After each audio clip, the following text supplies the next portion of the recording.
Добро вечер. Недела 22 часот. Време за емисија во центар на YouTube. Јас сум Васко Ефтов, почитувани гледачи, а вие сте на вистинското место. Зошто? Бидејќи во наредните 45 до 50 минути и вие и јас имаме право да ја знаеме вистината. Тема за вечерва. Радмила Шекеринска. После 28 години, Радмила Шекеринска најавува дека повеќе нема да има партиски функции во СДСМ. Втората тема е тој конфликт помеѓу Стојко Поновски и премиерот на владата Зоран Заев за вработување на албанците според рамковен договор во пазарниот инспекторат на Република Македонија. И третата тема е протестот на опозицијата, да не речем ВМРО ДПМН, бидејќи тој протест доби подршка од Никола Груевски, значи протестот за ослободување условно речено на уставобранителите. Значи три теми, 45 до 50 минути станете со нас, сигурно нема да зажалите. 3 или 4 месеци, почитувани гледачи, ви кажав дека Радмила Шекеринска ќе влезе во конфликт со Зоран Заев, дека ќе изгуби таа политичка битка и дека ќе се повлече од СДСМ. Односно дека за Зоран Заев и Радмила Шекеринска нема место на истиот брод кој се нарекува СДСМ, дека еден од нив ќе мора да го напушти бројот. И вие велевте дека тоа не е точно, велевте дека ќе победи Радмила Шекеринска, дека тоа нема да се случи, дека на крај ќе се договорат.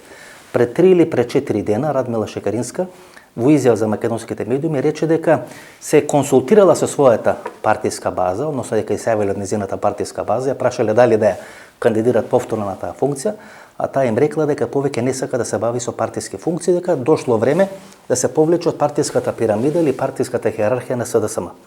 И сега јас треба да се фалам, нели? Или да ви речем, па јас ви реков пред 4 месеци. Меѓутоа јас така не ја разбирам работата. Ова работа не е фалење, ова е црнечка работа. Тоа што го работи еден возач во ЈСП, или што го работи некој конобар или келнер, или што го работи некој во таа шивачка или текстилна индустрија, така јас го работам ова во новинарството. Бидејќи јас новинарството го сваќам како една црнечка работа, каде што има многу труд, многу енергија, а многу малку фалење. И ако јас ви речам дека Радмила Шекеринска, пред 4 месеци ако ви кажам дека Радмила Шекеринска ќе се повлечи, дека ќе изгуби битката, тоа не го кажам за по 4 месеци да се фалам, бидејќи тоа не е суштината на новинарството, не е суштината на мојот тип или мојот формат на новинарството. Тоа ми е работа. Јас го работам тоа 25 години. Вложувам многу енергија, вложувам многу труд и се обидувам со таа енергија и со тој труд да бидам најблиску до вистината. А вие тоа го цените и затоа се дружиме повеќе од 25 години. И ќе се дружиме наредните 10 или 15 години. И всушност тоа е суштината на работењето, почитувани гледачи. Да вложите многу честност, многу труд, да ги погодувате работите, но не да се фалите со тоа. Бидејќи вие не сте тука да се фалите, вие сте тука да бидете слуга прво на вистината, а второ на гледачите. И се додека сте слуга на вистината на гледачите, гледачите тоа ќе знае да го ценат. Јас ви благодарам што тоа го цените. Како што рековме, првиот дел на емисијата ќе биде посветен на кариерата на Радмила Шекеринска или зошто Радмила Шекеринска во наводница на еден таков неславен начин ја напушта функцијата втор човек на партијата СДСМ. 1993 година, значи внимавајте, почитувани гледачи, ако ја проучите биографијата на Радмила Шекеринска, таму ќе го најдете податокот дека 1993 година Радмила Шекеринска станува член на Централниот одбор на СДСМ. Значи, некаде пред 28 години. Само 1 или 2 години претходно Борис Јелцин доаѓа за прв пат на власт во Руската Федерација. Каде е сега Борис Јелцин? Значи, 1 или 2 години пред Радмила Шекеринска да стане член на Централниот одбор на СДСМ, Борис Јелцин беше председател на Руската Федерација. 28 години жената имаше пуштено корени во СДСМ. Ниеден Бранко Црвенковски, да не збориме за Владо Бучковски или за Тито Петковски, нема таква кариера, која трае 28 години во врвот на СДСМ. 95-та година Радмила Шекеринска е избрана да биде председател на СДММ или на младината на СДСМ. Знаете ли кој беше нејзин подпредседател? Јордан Орце Камчев. Мислам дека ви станат јасни работите. За да може да се спаси од атаците на Јордан Орце Камчев, да ја смени од функцијата председател на СДСМ и самиот тој да биде избран за председател на СДММ, односно младината на СДСМ, Радмила Шекеринска ја жртва својата најдобра пријателка, тоа е Каролина Астерут Ристоска, која сега гледам дека е блиска до ова структура на Гордана Селјановска, на Билјана Ванковска. Се говореше дека на изборите председателски 2019 година беше дел на тимот на Гордана Селјановска. Значи, Каролина Ристоска Астерут е всушност пуштена низ вода од Радмила Шекеринска, не е избран за подпредседател на младината на СДСМ тамо некаде 95-96 година, зошто за да Радмила Шекеринска се спаси од налетите атаците на Јордан Орце Камчев да биде прв човек на младината на СДСМ. Од тогаш датира тоа пријателство, да не речам таа коалиција, помеѓу Радмила Шекеринска и Јордан Орце Камчев и трае до денешен ден.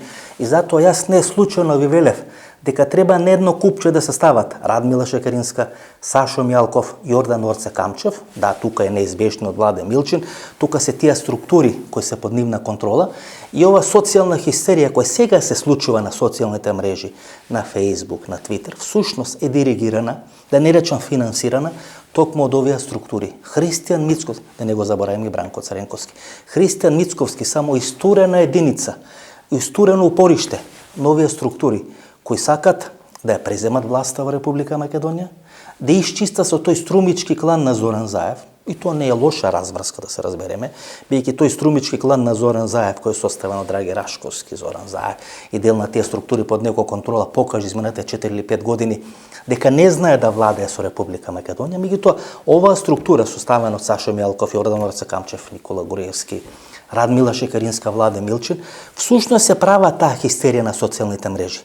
И таа е таа неформална коалиција, вклучително со Бранко Црвенковски, кој четах некоја куќа хаска, ми јавија дека бил виден тука во Ново Лисиче, во близината кај што ние снимаме, или кај што е нашата продукција, дека бил доста релаксиран, дека влегол во некоја продавница и за разлика од претходно кога пушал цигари Ронхил, си ја купил бело Малборо.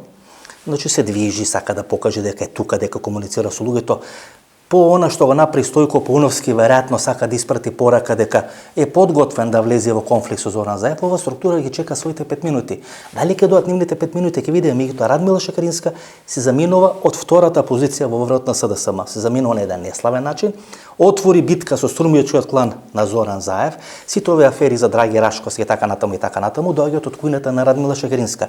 Ја губи битката и 4 денови пред оваа емисија, значи таму некаде четвртокот, петокот, Радмила Шекеринска најавува дека повеќе нема да се кандидира на ниту една функција во врвот на владачката партија.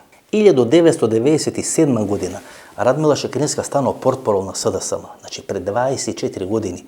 Радмила Шекеринска на свој 25 години станува портпарол на СДСМ. Тоа е една исклучителна мокна функција.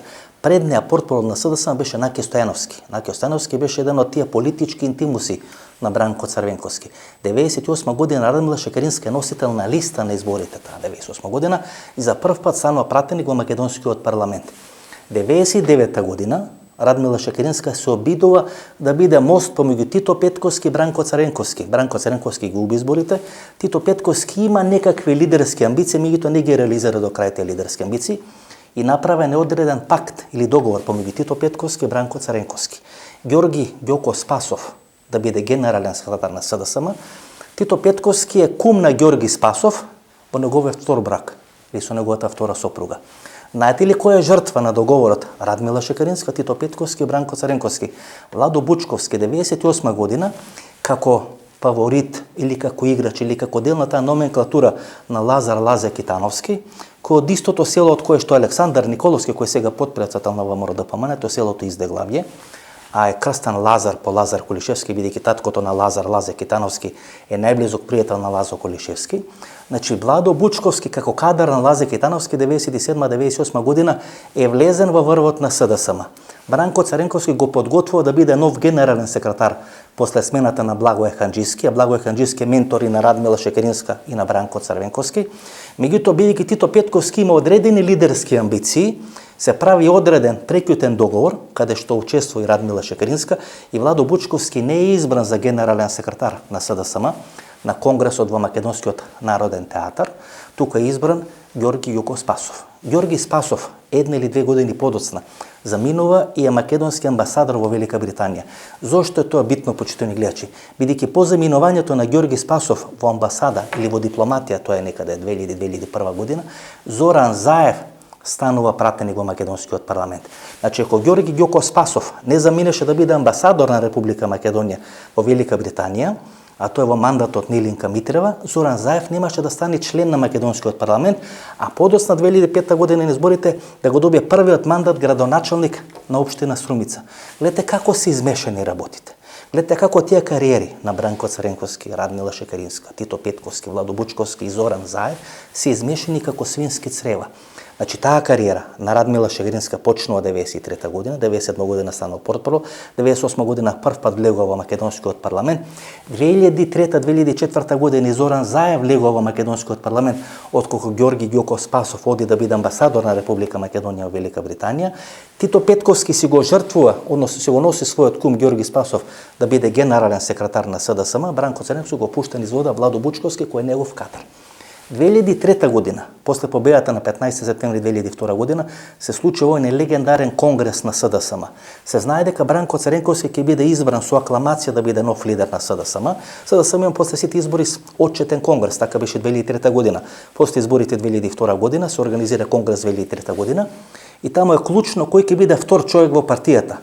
Битката е водат Радмила Шекеринска и Владо Бучковски. На тој конгрес 2003 година Радмила Шекеринска на гласањето кои ќе бидат председател, односно подпредседатели на СДСМ, освоја повеќе гласови од Владо Бучковски. Во тој момент Радмила Шекеринска е човек број 2 во СДСМ. Меѓутоа наредниот период, наредните 3 години, Владо Бучковски како министер за одбрана ја засилува својата логистика, ја засилува својата база и прави одреден тим кој на изборите 2004-2005 година го носат на чело на СДСМ. Кој ги поразува на тие избори? Тито Петковски, Радмила Шекеринска. Тогаш Владе Милчин се повлекува од своето членство во Централниот одбор на СДСМ, бидејќи не сака да припаѓа на партија на чие чело дојден Владо Бучковски. Значи во 3 години Радмила Шекеринска ја губи битката од Владо Бучковски. Зошто? Бидејќи како министер за одбрана Владо Бучковски прави своја база. Кога се прават владите или кога се прави новата влада 2017 година, по победата, односно по правењето на таа власт од страна на СДСМ, губењето на изборите 2016 година со 2 мандати во однос на Никола Груевски, меѓутоа сепак после настаните на 27 април, Зоран Заев и СДСМ ја прават новата влада. Ресорот кој го бара Радмила Шекеринска е министер за одбрана. Радмила Шекеринска смета дека како министер за одбрана ќе може да го репризира сценарието на Владо Бучковски и од позицијата министер за одбрана да направи своја логистика и своја база и врз база на таа логистика и на таа нејзина база да биде повторно избрана за лидер на СДСМ. Таа беше 2 години лидер на СДСМ од 2006 до 2008 година и ги изгуби катастрофално изборите 2008 година после непримањето на Република Македонија за членство во НАТО после самитот во Букурешт. Водеше една класично погрешна кампања. Тоа е Никола Груевски не се плаши од женска сукња и дека Република Македонија за 6 месеци ќе стане членка на НАТО и на Европската унија и после тоа мора да се повлече од лидерската позиција во СДСМ. Радмила Шекеринска станува министер за одбрана 2017 година, сметајќи дека од таа позиција ќе може да го смени Зоран Заев.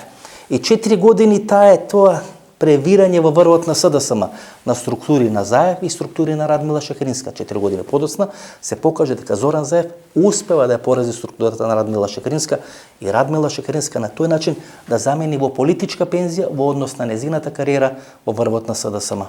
Кој веќе кажуваме пикантерии за структурата на СДСМ.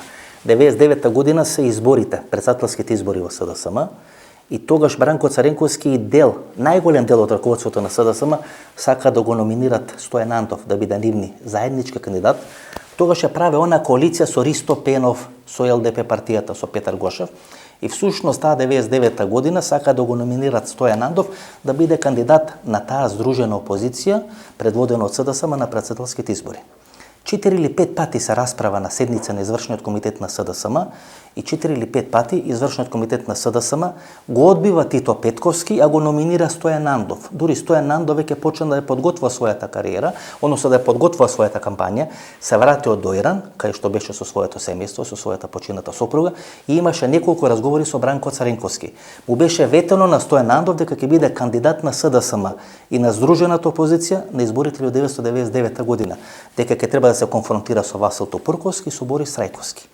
На 5-та или на 6-та средба, каде што се расправа кој да биде кандидатот на СДСМ на тие председателски избори, Никола Поповски, поранешниот генерален секретар на СДСМ, или втор човек кога СДСМ е трансформиран од Сојуз на комунисти на Македонија во Социјалдемократски сојуз на Република Македонија, на инсистирање на Никола Поповски дека СДСМ мора да има свој кандидат на тие председателски избори, Тито Петковски станува кандидат на СДСМ. Знаете ли кој е најгласен против кандидатурата на Тито Петковски да биде кандидат на СДСМ на тие председателски избори? Неговиот кум Ѓорги Ѓоков Спасов.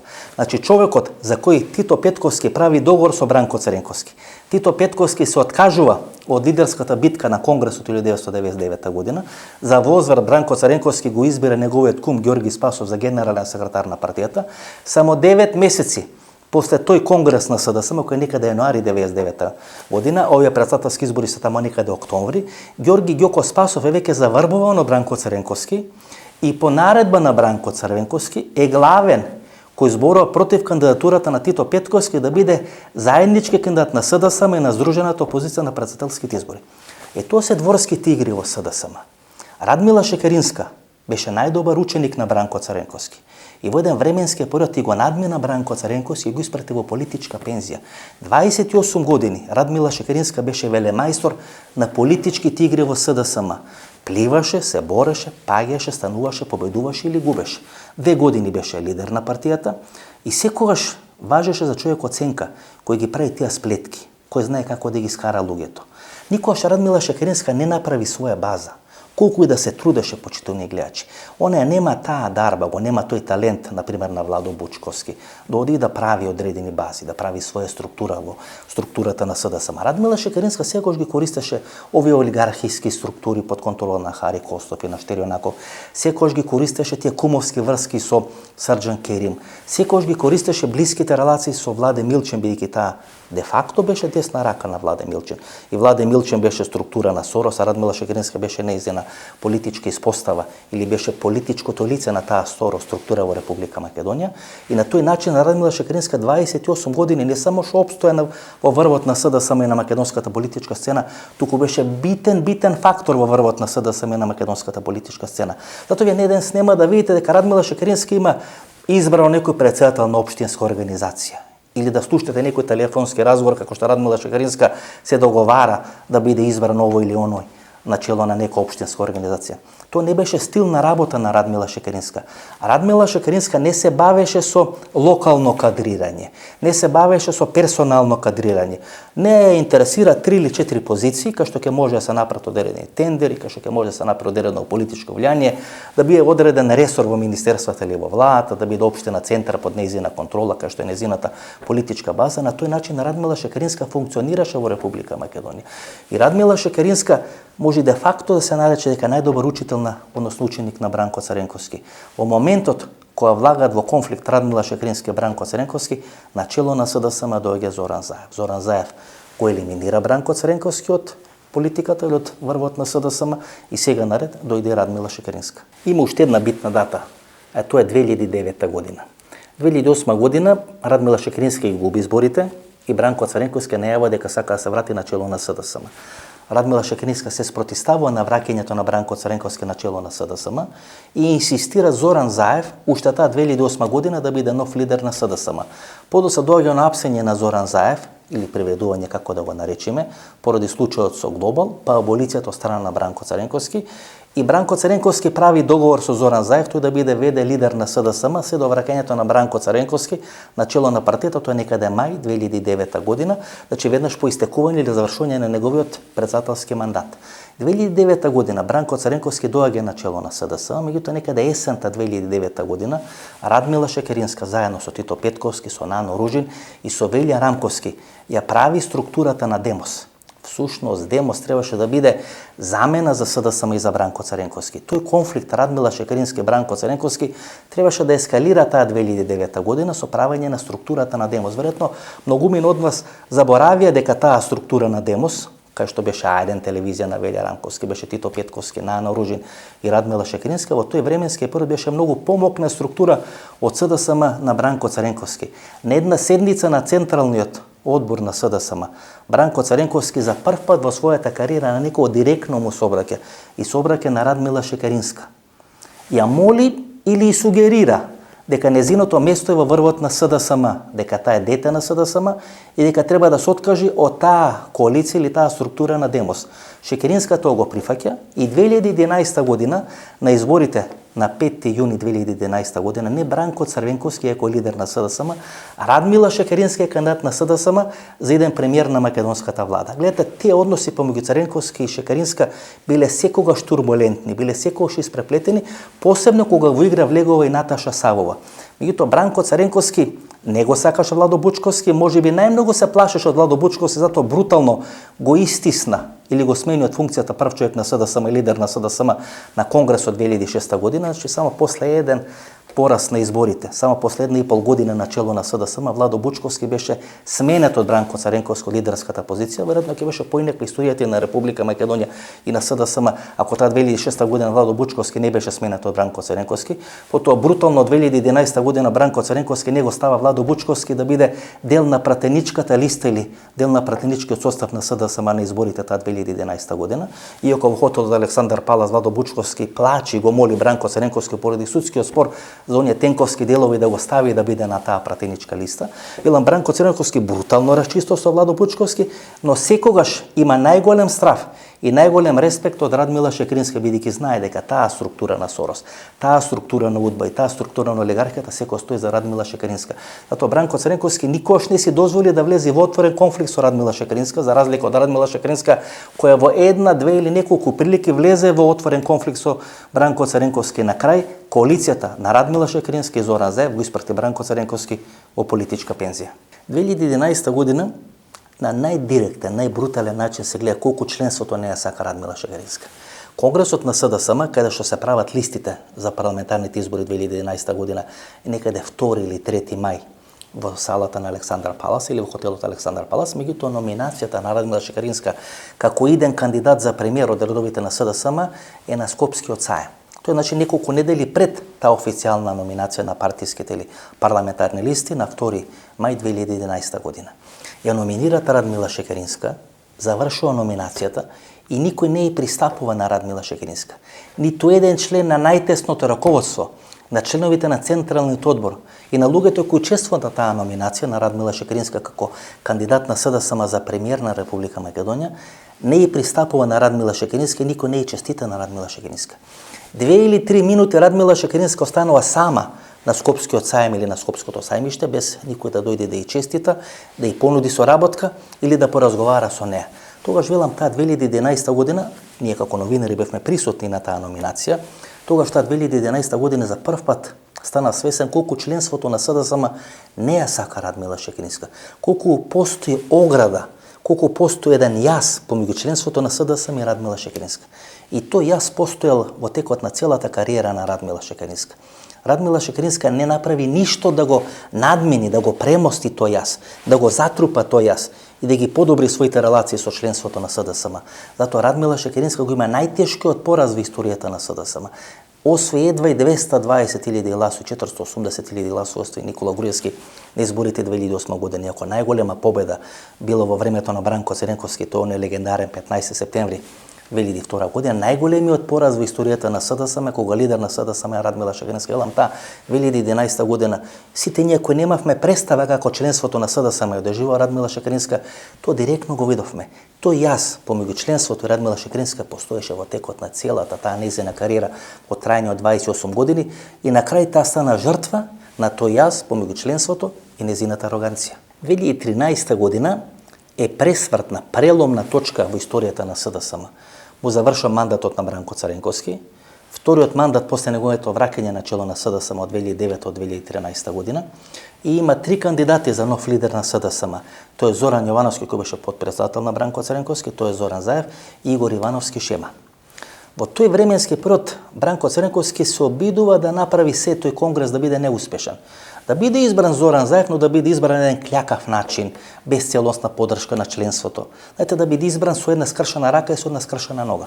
Во еден временски момент или еден временски период Зоран Заев се откажува од својата номинација да биде нов лидер на СДСМ.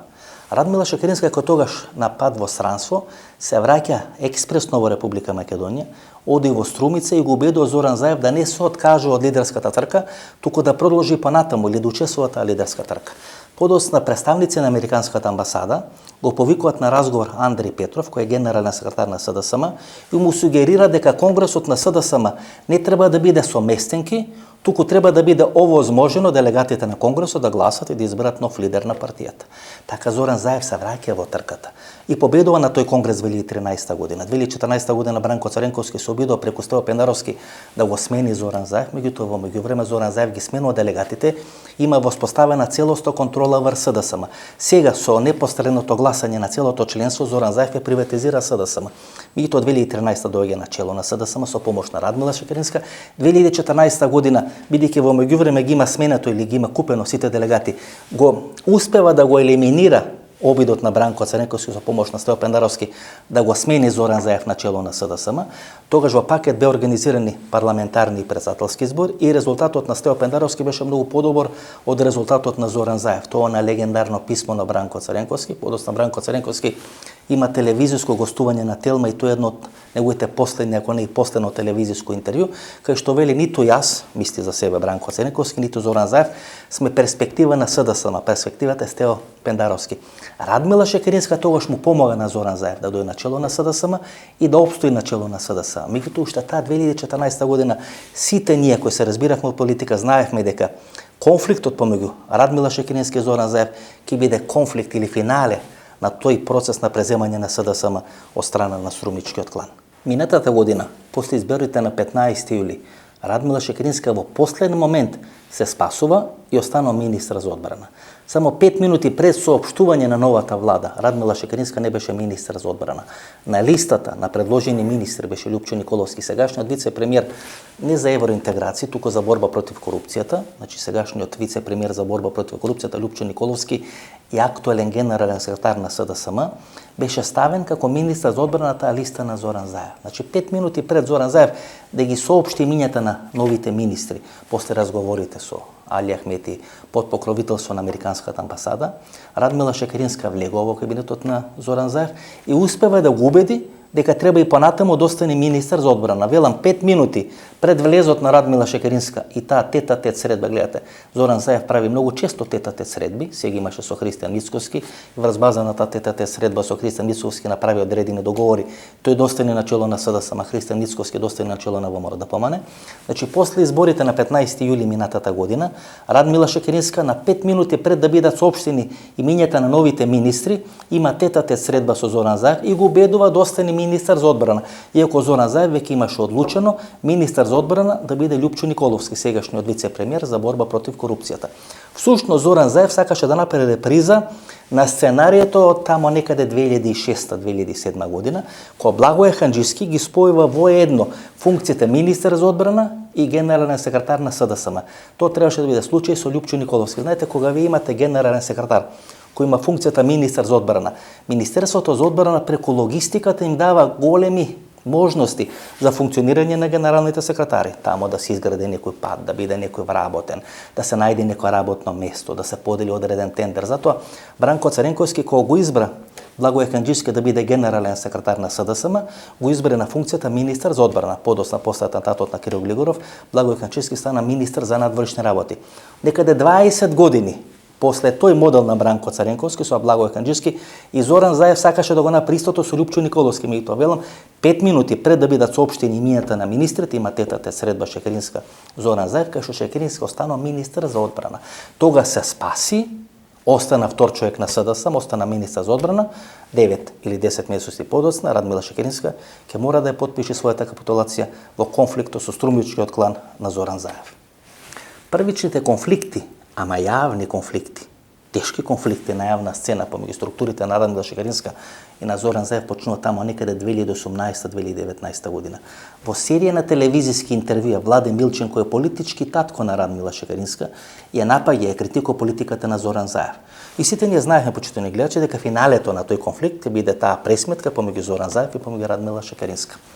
Всушност и Бранко Црвенковски се обидуваше да ги ескивира или да ги избегне сите конфликти на јавна сцена со Владе Милчин.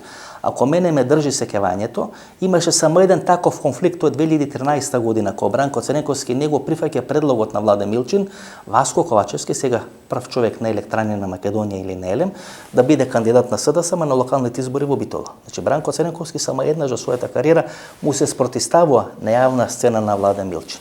Радмила Шекеринска Зоран Заев и Владе Милчин веќе 2 или 3 години водат подземна битка. Сите овие афери кои се извадени против Драги Рашковски, Ден Дончев, структурата на Зоран Заев, која не потекнува од СДСМ, дел од нив доаѓаат од ВМРО Народна, дел биле симпатизери на ВМРО ДПМН, меѓутоа не биле природно симпатизери или не произлезле од структурата на СДСМ, значи сите тие афери се пласирани во македонската јавност преку медиуми под контрола на Радмила Шекеринска. Посебно тоа беше случај со Драги Рашковски. Тоа не значи дека Драги Рашковски не требаше да биде сменет. Тој требаше да биде сменет уште пред 2 години. Тој всушност не требаше да биде ниту донесен на чело да биде генерален секретар на владата во мандат на Зоран Заев. Меѓутоа сите тие афери всушност беа продуцирани и беа објавувани од медиуми под контрола на Радмила Шекеринска. Направи се Радмила Шекеринска да ја добие битката со Зоран Заев, на крај капитулираше. Ова што сега се случува со Стојко Пауновски, првиот човек на пазарниот инспекторат, е дел на таа битка. Стојко Пауновски беше носител на листа на изборите 2011 година, тој е 6-та изборна единица на изборите 2014 година. Тој беше дел од номенклатурата на Бранко Царенковски, Весна Бендевска и таа екипа, која од 2011 до 2014 година бе дел на македонскиот парламент. Сите играчи на таа екипа на Бранко Царенковски не беа повторно ставени на пратеничките листи на изборите 2014 година, со сите нив расчисти Зоран Заев, освен со Стојко Пауновски. Стојко Пауновски сега е прв човек на пазарниот инспекторат и јавно му се спротистави на Зоран Заев. Всушност, тој е дел на таа структура на Радмила Шекеринска, дел на таа структура на Бранко Царенковски. И овие конфликти на јавна сцена, кои сега му се случуваат на Зоран Заев, тоа не се најмалку случајни, почитани гледачи. Тоа е дел на едно добро спроведено и реализирано сценарио. Тоа сценарио требаше да доведе до пад на владата на Зоран Заев. И падот на владата на Зоран Заев требаше да биде стимулиран од структури на Јордан Роце Камчев, структури на Сашо Мјалков, структури на Никола Груевски, структури на Бранко Царенковски, на Радмила Шекеринска. И во овој временски период, да бидеме искрени, владата на Зоран Заев се тркала по улици. Нема кој во Република Македонија да ја земи власта во своји раце. Само благодарејќи на неспособноста на Христијан Мицкоски, Зоран Заев не е поранешен премиер на Република Македонија. Меѓутоа велам, и ово што сега се случува со Стојко Пауновски, и тоа што случуваше со Драги Рашковски, и сите тие подземни конфликти кои во еден момент излегоа на површина, беа контролирани од Радмила Шекерински и има за цел да го смени Зоран Заев од функцијата прв човек на СДСМ и премиер на македонската влада. Тоа е и страхопис, почитани гледачи. Гледате, во 6 месеци прво Бранко Царенковски му се спротиставува на Зоран Заев, преспа 4 години Бранко Царенковски, го подржа референдумот 2018 година и му се спротиставуваше на Зоран Заев или излезе со критика на Зоран Заев после преспиени 3 или 4 години за оно интервју на Зоран Заев за агенцијата БГНЕС. Всушност, две прашања се битни и сензитивни за членството на СДСМ. Тоа е бугарското и албанското прашање. Значи, СДСМ може да ја смени својата форма, да ја смени својата димензија, да има нови лидери, да има нови лидерски решенија, да има нови парадигми, нови наративи, така натаму и така натаму. Меѓутоа, во базна структура на СДСМ, две прашања предизвикуваат сериозни дилеми, сериозни револти, сериозни конфликти. Тоа се прашањата за односите со албанците и прашањата за односите со бугарите. Така е структурирана, така е формирана структурата на СДСМ последните 70 години. СДСМ како наследничка на Сојузот на комунисти на Македонија, на Македонската комунистичка партија, е сензитивна по две прашања, тоа е бугарското и албанското прашање. Затоа велам, тамо некаде во ноември, декември, Бранко Царенковски после 4 години зимски сон излегува и го замрзнува своето членство, се дека Централниот комитет или одбор на СДСМ не се произнеси против политиката на Зоран Заев во однос на бугарското прашање. И 6 месеци подоцна Стојко Пауновски излегува и вели нема да прими албанци според ранковен договор да бидат вработени во пазарниот инспекторат. И тоа се двете прашања, албанците и бугарите. И тоа е еден исти ракопис. За тој ракопис тоа е структурите на Радмила Шекеринска, Владе Милчин, посебно структурата на Бранко Царенковски. Тоа што сега се случува со Стојко Пауновски, кој велам беше носител на листа во 6-та изборна единица на изборите 2011 година, ко лидер на СДСМ е Бранко Царенковски, 2014 година ко лидер на СДСМ е Зоран Заев, а втор човек во партијата или заменик председател Радмила Шекеринска, има исти ракопис. Доаѓаат од исти шинел, доаѓаат од иста структура, доаѓаат од иста адреса, а тоа е Бранко Царенковски, Радмила Шекеринска. По бугарското и по албанското прашање, и едните и другите со помош на Стојко Пауновски се обидуваат да го детронизираат Зоран Заев. Така што ова што го прави Стојко Пауновски не е нешто што се направи во револт. Или одена се разбудил Стојко Пауновски и се сетил дека треба да биде против албанците. Па тој од Тетово бил висши инспектор на управата за јавни приходи Има танге франге правено со албанците изминатите 20 или 30 години. Потекнува од Челопи, од кај што потекнува Љубе Бочковски. Одеднаш на Стојко Пуновски му се сети дека во 2021 година не треба да биде спроведуван рамковниот договор во Република Македонија. Па што правеше од 2001 до 2021 година, 20 години се спроведува рамковниот договор во Република Македонија. Одеднаш Стојко Пуновски ви станува лидер на еден процес кој е процес против рамковниот договор. И е небитен Стојко Пуновски, почитувани гледачи. Тоа што сакам да окажам е дека две прашања предизвикуваат силни рани, силни карварења во македонското ткиво.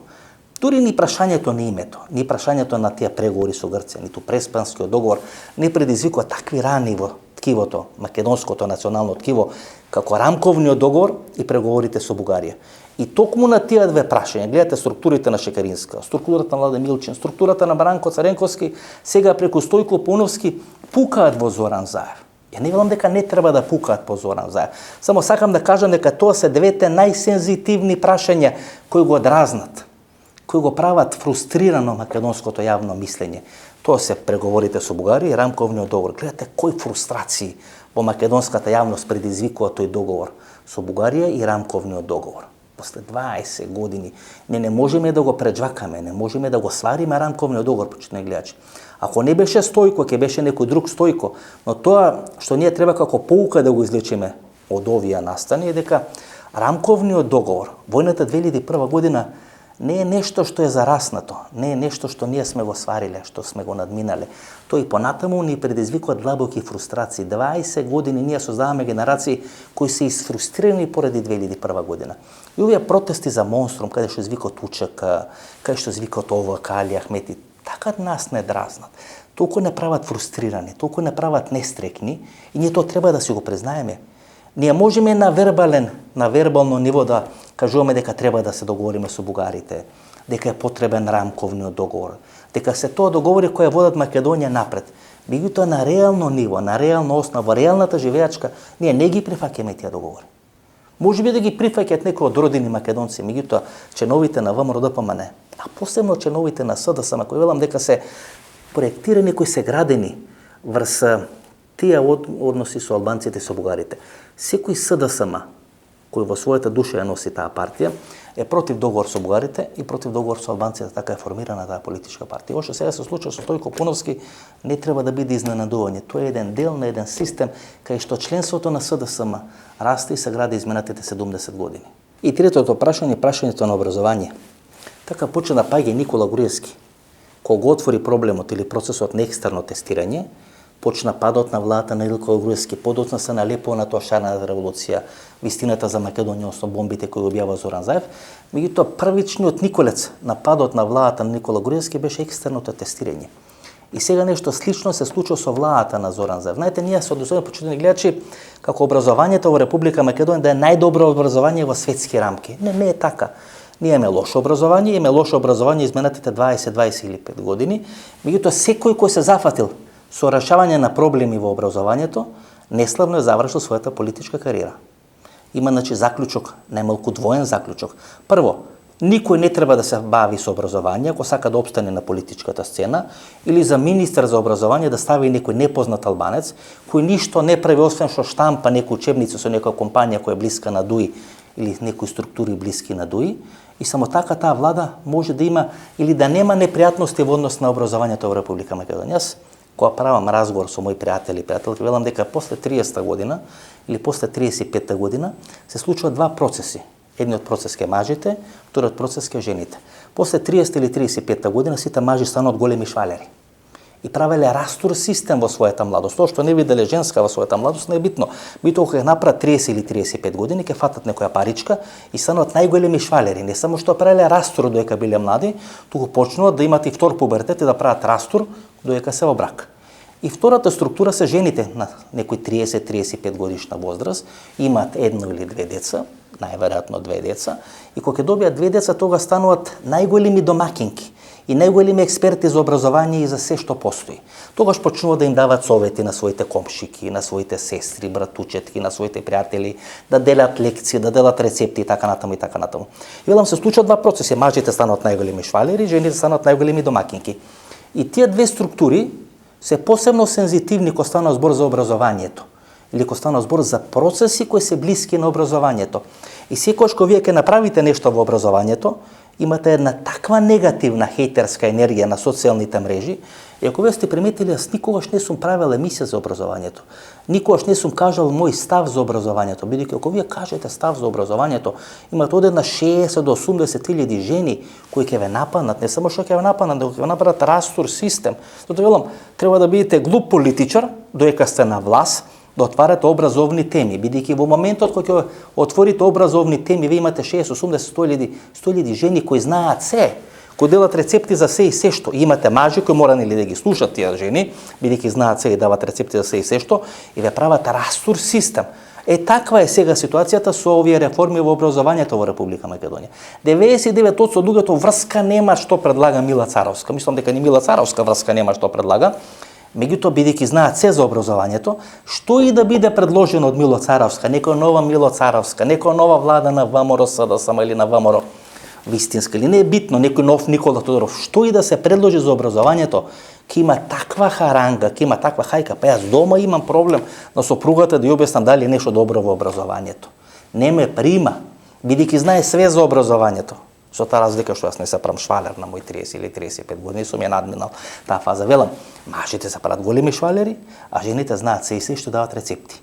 И секој кој ќе се дрзни да смени, да предложи нешто ново во образованието, треба да рискира крај на својата политичка кариера, бидејќи таа негативна енергија што се прави не ја издржа ниту Никола Тодоров, ниту Никола Груевски, а нема да издржи ниту Мила Царовска, ниту Зоран Заев, да ми верувате.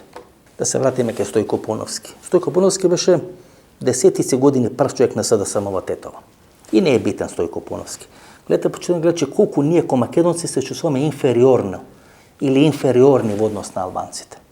И ние всушност, чувствувајќи се така инфериорно, се сметаме дека сме во подредена позиција во сопствената држава. И то треба да се смени. И кој беше оној предлог на Зоран Заев, ВМРО и СДСМ да формираат широки влади по германскиот модел, тој што ќе победи да го дава премиерот, тој што ќе изгуби да дави 3 или 4 министри, министерот или вице-премиерот за надворешни работи, јас ја поздравив таа идеја. Не дека тоа идеја од СДСМ или дека тоа идеја од Зоран Заев, туку дека тоа може да обезбеди на некој начин смирување на душите на македонските гласачи. Дека може да обезбеди зараснување на нашите рани. Не ми е многу јасно колку се длабоки тие рани, колку се длабоки тие фрустрации во однос на албанците, во однос на рамковниот договор. И ако биде направена на таква широка влада на македонските политички субјекти, на двете најмокни партии во Република Македонија, а тоа е партијата СДСМ и партијата ВМРО ДПМН, тога со една таква влада, која секогаш ќе брои повеќе од 60 мандати, вие ќе одите на преговори со албанските политички партии во Република Македонија. Тогаш нема да бидете уценувани, тогаш нема да бидете условувани. И ја поддржав таа идеја. Гледате кој прв реагираше на таа идеја. Реагираше дуи партијата на Али Ахмети.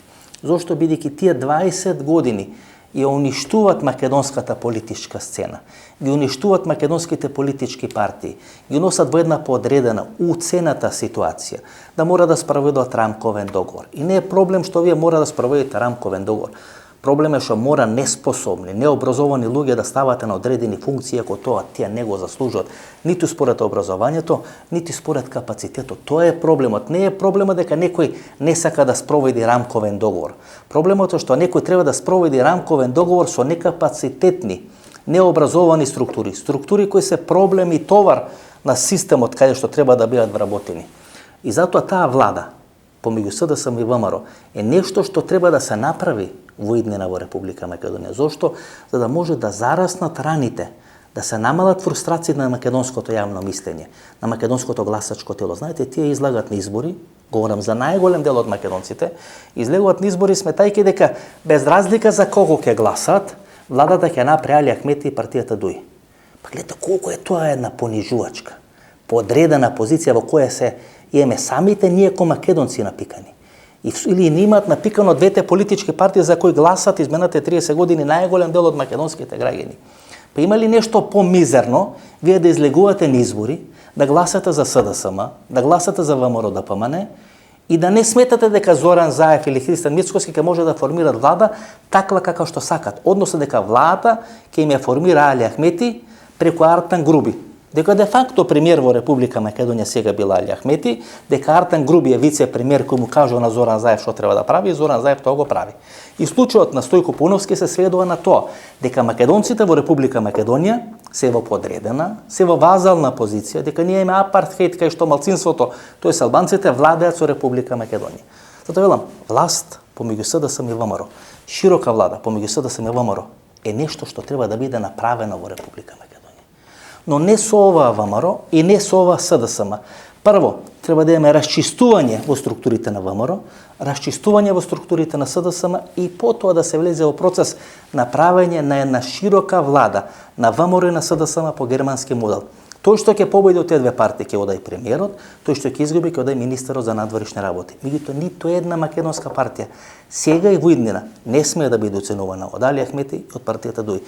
Случајот со Стојко Пауновски тоа ни го покажува на најексплицитен можен начин. Случајот со Стојко Пауновски не може да се третира како еден изолиран случај во СДСМ. Всушност тој е многу подлабок случај со многу поголеми импликации за Зоран Заев, отколку што ние на прв поглед можеме да претпоставиме, почитувани гледачи. А тоа е дека во врвот на СДСМ постоја структура на луѓе, односно се поголема структура која на јавна сцена му се спротивставува на Зоран Заев. Тоа не беше случај со власта на Никола Груевски или на Бранко Цренковски или со владењето на Зоран Заев до пред некој месец. Сега за прв пат се појавува структури кои јавно му се спротивставуваат на Зоран Заев.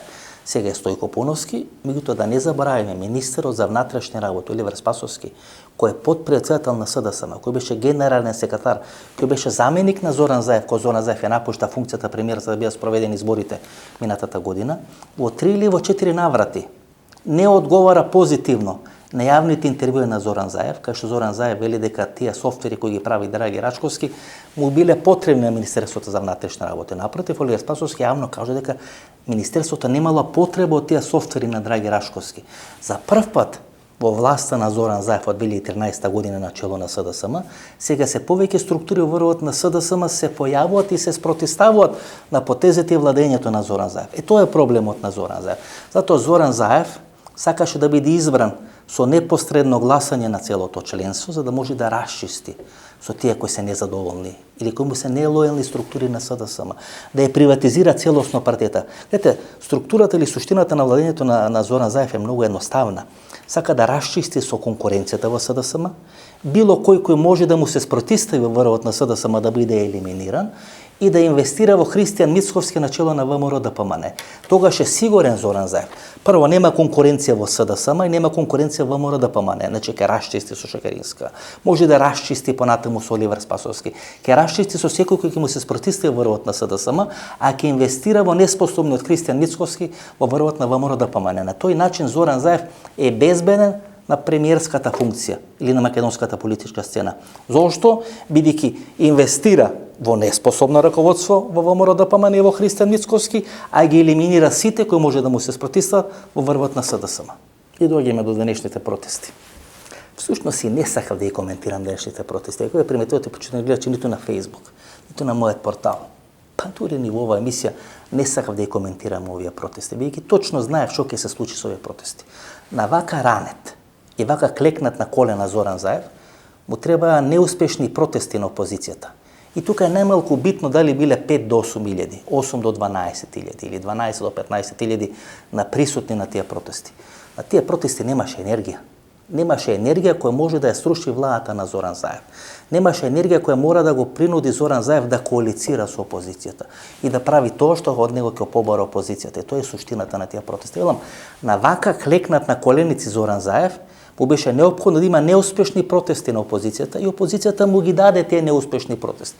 И сега Зоран Заев може да ја покани опозицијата, а не да мора да ја прифати опозицијата во некоја широка влада, да ја покани опозицијата, меѓутоа тој да биде газда на таа владина коалиција.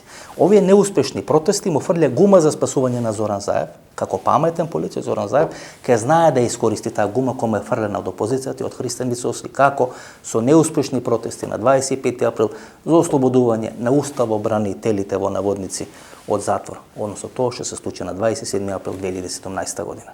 Се обидов да ја објаснам, почитувани гледачи, меѓутоа не ме прифаќавте, знаете, доаѓавте, реагиравте и така натаму и така натаму. Со овие протести кои денес се случија во Република Македонија, прво вие ги покривте протестите за Монструм. Второ го покривте оној обид со скафандер или гласање преку скафандер во македонскиот парламент, тоа што беше направено пред една недела од страна на власта во Република Македонија, и го покривте тоа инсистирање да има попис овакви епидемиолошки услови во Република Македонија. Значи, велам, со едни протести кои ги организиравте во време кога нема време и на начин како што не треба да бидат организирани, вие всушност му фрлевте гума за спасување на Зоран Заев и ги покривте сите напади кои изминатите 2, 3, 4 недели ги правевте во однос на македонската влада, во врска со случајот Монструм, во врска со гласањето на пратеничко со скафандер во македонскиот парламент и во врска со инсистирањето на Зоран Заев и на Филипче да биде спроведен попис во Република Македонија во вакви епидемиолошки услови. За прв пат на овие протести поддршка даде Никола Груевски. Значи, Никола Груевски, кој во изминатите 2-3 години избегнуваше јавно да даде поддршка на Христијан Мицкоски, напротив, дури структурите, идеолозите на Христијан Мицкоски инсистира на тоа дека Христијан Мицкоски и Никола Груевски се на две различни страни. За прв пат во однос на овие протести поддршка даде Никола Груевски. И повторно протестите не извадија 30 или 50 или луѓе на улица. Јас очекував дека во вакви услови, дека протестите дека направат растур систем. Дури еден дел од мене посекуваше многу масовни, многу помасовни, многу поенергични протести на скопските улици, да и се покаже нова власт дека не смее така да се зафркава со македонското јавно мислење. Дека не треба така да владее во Република Македонија, да му се покаже на Зоран Заев дека мора да се врати на почеток, да ги прифати, да ги признае грешките, да се извини на македонската јавност и да продолжи ако сака да владее во Република Македонија. Меѓутоа не се случија такви протести во Република Македонија. Напротив, се случија протести кои му фрлја гума за спасување на Зоран Заев. И тоа е суштината на тие протести. Тие протести ја врати опозицијата 4 години наназад. Ја врати опозицијата 2017 година. Фалеше уште Крсто Муковски да отвори вратата на македонскиот парламент. Со една таква политика македонската опозиција всушност не потсети што се случило 2017 година. Затоа и нема масовна поддршка на тие протести. Затоа неопределените гласачи не дадоа поддршка на тие протести. Затоа со тие протести се покажа дека Христијан Мицкоски има неопходна потреба да биде дел на власта, бидејќи нема структура на терен, нема структура во општински организации. Мора да биде дел на влада за да може преку структурите кои ги вработува или кои биле вработени од ВМРО ДПМН да може да истрча на локалните избори. Овие протести покажа дека Христијан Мицкоски нема структура на терен и дека му е неопходно да биде дел на власта. Не само за ослободување на Јордан Орце Камчев, не само за ослободување на Сашо Мјалков, туку да може да истрча на локалните избори. Ако ВМРО ДПМН не е на власт, нема како да ги мобилизира тие луѓе кои ги има вработено во администрацијата, а тие се мерат со илјадници луѓе, и без тие луѓе ВМРО ДПМН нема што да бара на локални избори. Протестите кои денес се случија да го покажа токму тоа, почитувани гледачи. Кога се прават одредени протести, почитувани гледачи, најмалку е битна бројката. Ако го читате Лазо Колешевски, неговото интервју кој го има дано некаде пред 20 години, тоа ќе ви стане јасно дека и со 50 луѓе, и со 200 луѓе, вие може да направите револуција. Револуција во наводница во една држава. Ако имате идеи, ако верувате во тие идеи, тогаш се доволно 200 луѓе.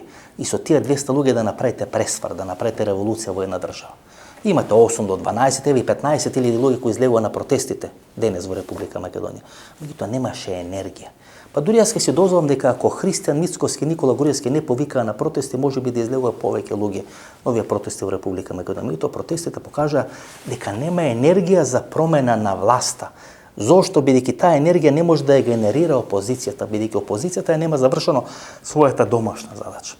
Јас сум бил директор на Алфа и сум се обидел да направам одредена операција на менување на таа телевизија, да се спроведат 3 паралелни процеси: процес на декуриризација, процес на декриминализација и процес на дегруевизација. И без тие 3 процеси, сметав дека телевизија Алфа не може да функционира, да стане нормална држава. Тие 3 процеси треба да се случат во ВМРО ДПМН. Процес на декуриризација, процес на декриминализација и процес на дегруевизација. Ако тие 3 процеси не се спроведат во македонската опозиција, нема шанси да биде соборен Зоран Заев од власт. Тоа ви го кажам 2 години. Не само што ви го кажам, туку тоа се обидов и на личен пример да го направам. Не успеав да го направам. Таа е една така закоравена структура. Една структура која така грчевито се бори за своите привилегии, за своите права, за своите позиции, за своите фотели. Но ако тоа не се случи во македонската опозиција, нема шанса Зоран Заев да изгуби избори. Тоа треба да се окажувате 3 пати на ден. И кога тоа ќе го сватите, да ги направите тие процеси во македонската опозиција, тога Зоран Заев ќе ви падне како зрела крушка на било кои избори во Република Македонија. Јас не ли цитирам со бројки, почитани гледачи. Сметам дека бројките не се битни. Ја не сум ситело златните времења, па ако има 30.000 луѓе да кажам дека биле 10.000 луѓе, ако биле 15.000 луѓе да кажам дека биле 50.000 луѓе. Бидејќи не е суштината во бројките, суштината во енергијата. Јас сакав денес да видам енергија. Да видам енергија во очите на луѓето кои протестират. Да видам решеност и желба да сменат нешто во Република Македонија. Бидејќи 3-4 месеци тие луѓе не убедуваат на социјалните мрежи под контрола на Завиша филм групацијата, дека само што не паднала власта во Република Македонија, дека јавноста во Македонија бара промени, дека луѓето се желни за промени. И имате митинг каде што треба да покажете дека власта е готова, дека власта треба да падне и вие немате жар во очите. Се движите тамо по улиците на Скопје и се движите како да вие мака дека сте дел на тие протести. Како на сила да се доште на тие протести. Фалеше жар, не бројка. Бројката е небитна. Ако има жар, ако има идеја, ако има решеност, бројката ќе ви се зголемува. Вие не покажавте решеност, вие не знаете што сакате. Вие знаете дека сакате да бидете дел на власта, но не знаете како тоа да го направите. Па не се станува дел на власта на повелете или на изволите. Дел на власта се станува така што ќе ги убедите неопределените гласачи да гласаат за вас. Со ова што денес го направите, со ова што го правите изминатите 2 или 3 години, вие покажувате дека не сте реформирани да станете власт во Република Македонија. Тоа е пораката на неопределените гласачи. Најголем дел од неопределените гласачи сакаат овие луѓе да бидат ослободени од затвор. Меѓутоа не од вакво ВМРО ДПМН, не од вакво нереформирано ВМРО ДПМН. И се додека тоа не го разберите, ќе бидете опозиција во Република Македонија. Гледате, почитани гледачи, сите коцки беа наместени. Значи, кога ќе прави некој сценарио за одредени протести, сака да бидат наместени неколку коцки или неколку битни работи. Овде беше све наместено. Оставка на Драги Рашковски, приведување на Драги Рашковски, притвор за Драги Рашковски, оставка или најава на Радмила Чеканинска дека нема да се кандидира за функција во СДСМ. Па Стојко Поновски јавно спротивставување на Зоран Заев. Па подршка на Никола Груевски за протестот кој го организира македонската диаспора. Јас го нарекувам протест за ослободување на Јордан Орце Камчев од затвор во Република Македонија. Па имате анкета на Телма која е објавена во петокот 2 дена пред овие протести, каде што за прв пат на анкета на Телма после години во водство е ВМРО ДПМН вистина некаде 0,8%, меѓутоа водство е водство. За прв пат на анкета на Телма последните неколку години во водство е ВМРО ДПМН. И со таа анкета требаше да биде мобилизирано членството на ВМРО ДПМН. Да излези на протести, да верува тие протести, да изврши силен притисок врз власта на Зоран Заев, да биде направена широка влада и да има во пакет локални парламентарни избори во Република Македонија. Вилам, сите коцки беа поклопени. Се беше на маса ставено. Све беше распоредено како што треба, вклучително и протести во врска со овие висококатници ке Holiday Inn, и протестите се неуспешни. И сега опозицијата треба да се го постави прашањето зошто направи такви протести?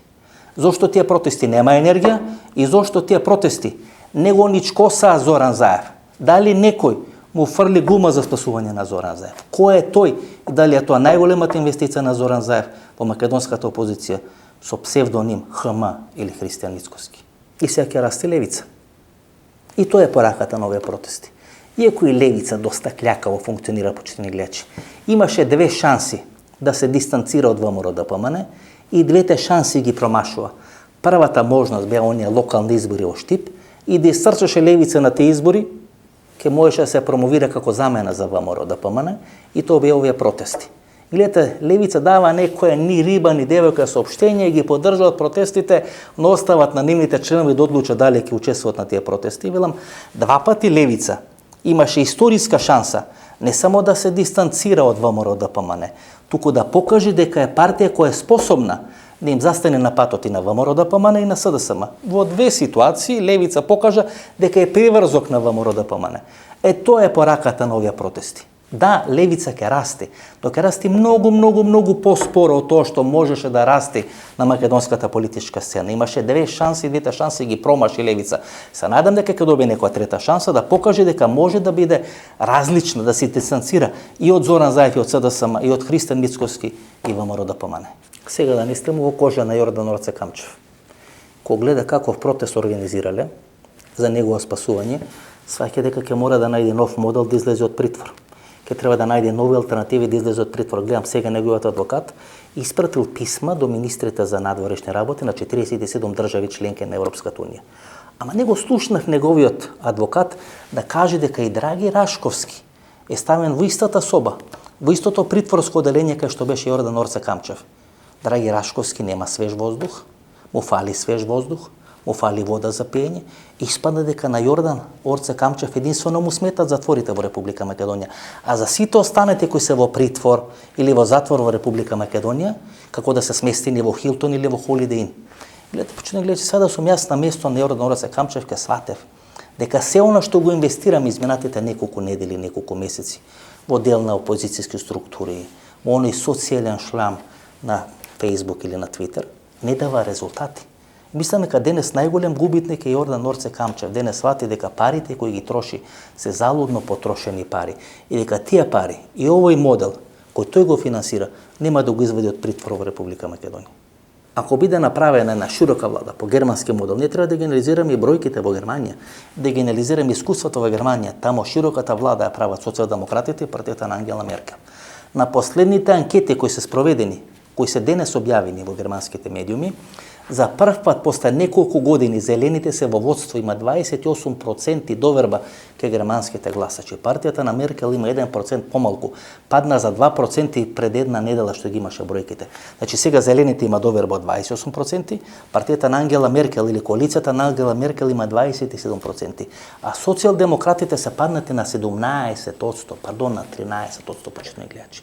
Значи гледате, втората партија која е дел на таа владина коалиција, а во сегашни услови, ако биде направена широка влада помеѓу СДСМ и ВМРО-ДПМН, ВМРО-ДПМН ќе биде помалиот или малцински партнер во таа коалиција, значи вториот партнер многу повеќе губи во однос на првиот партнер. Ако биде направена таква широка влада, значи ќе губат и социјалдемократите на Зоран Заев и ВМРО-ДПМН на Христијан Мицкоски, меѓутоа ВМРО-ДПМН на Христијан Мицкоски ќе губи многу повеќе во споредба со социјалдемократите на Зоран Заев. Значи велам, ако веќе се прави влада врз база на тоа германско искуство и по германски модел, кај што двете доминантни партии прават нова влада и во зависно од тоа кој ќе победи, ќе одај премиерот, тој што ќе изгуби, ќе одај министерот за надворешни работи, искуството од Германија ни кажуваат дека се јавува трет политички субјект, тоа се зелените, кои стануваат најсилен политички субјект. Тоа може да биде левица или некоја нова левица, не битно. Левица, велам, не ги користи своите шанси да се наметни како трет политички субјект кој може да ја преземи власта во Република Македонија. Значи, велам, германското искуство ни кажува,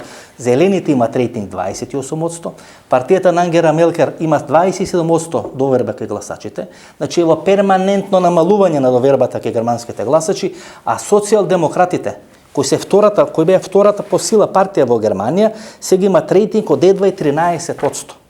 Тоа се искуството од Германија. Двете најголеми партии ќе направат коалиција, втората партија во таа коалиција паѓа многу побрзо во споредба со првата партија, тоа е партијата на Ангела Меркел, и тоа го користи некоја трета партија.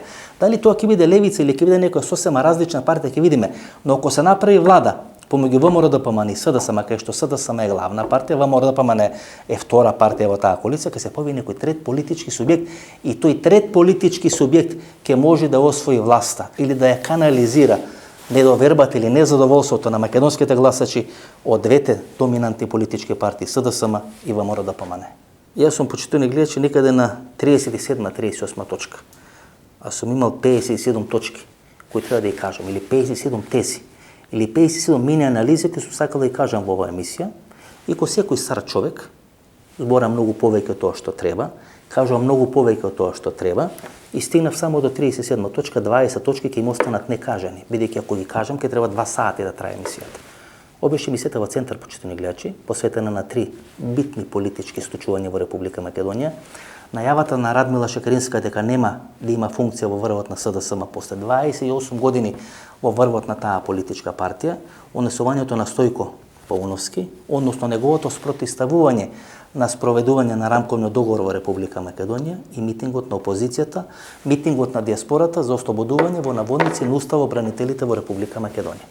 Се надам дека ви се допадна оваа анализа. Ако ви се допадна оваа анализа, ви најавам ново дружење четврток 22 часот. До четврток од 22 часот. Пријатно вечер, Македонија, каде и да си.